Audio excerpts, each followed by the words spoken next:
Now to the latest developments on the attack on former President Donald Trump. Early this morning, the Secret Service identified the shooter as 20-year-old Thomas Crooks of Bethel Park, Pennsylvania. Law enforcement recovered an AR-style rifle at the scene. We know the gunman fired at least 5 shots.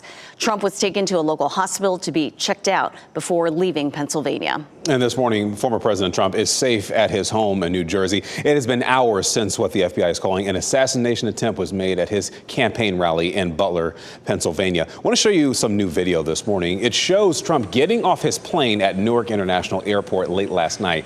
You can see that he is walking on his own, waving at people waiting below the plane. He spent the night at his home in Bedminster. In total, 1 spectator was killed, another was injured, and the apparent shooter has been killed as well. Elected leaders from both sides of the aisle are condemning the attack and sending thoughts and prayers to the former president. NBC's Alice Barr reports from Milwaukee, the site of this week's Republican National Convention.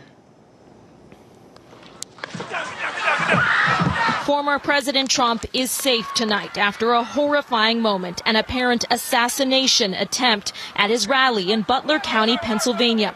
The former president writing on Truth Social that he was shot with a bullet that pierced the upper part of his right ear. It just went pop, pop, pop, pop. And then as I was staring straight ahead, I looked across and I didn't see anything. So I looked back at President Trump, and that's when he went down. The U.S. Secret Service says it neutralized the shooter, who is now dead. 1 spectator was killed, 2 others critically injured. The Secret Service saying the shooter fired several shots from an elevated position outside the secured rally venue. The former president had just started speaking shortly after 6 when loud pops rang out. He reached for his ear and dropped to the platform behind the podium as Secret Service agents rushed the stage and surrounded him. Blood could be seen on his right ear running down his cheek toward his mouth, and he pumped his fist to the crowd as he was hustled to a waiting SUV. Former President Trump thanking law enforcement and offering condolences to the person who was killed and those injured. President Biden addressing the nation. There's no place in America for this kind of violence. It's sick. It's sick.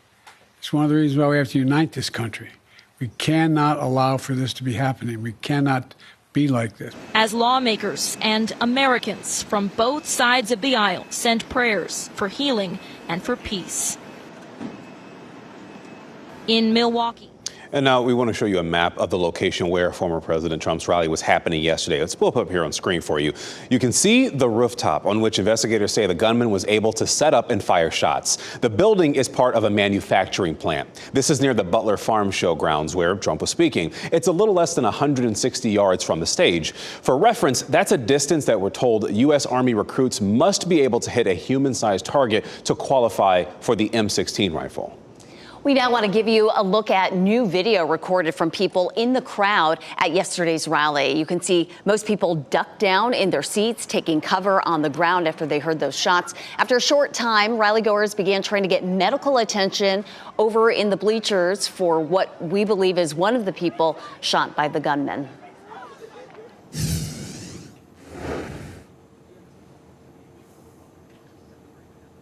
I'm Eric Miller in the WRAL Live Center here this morning.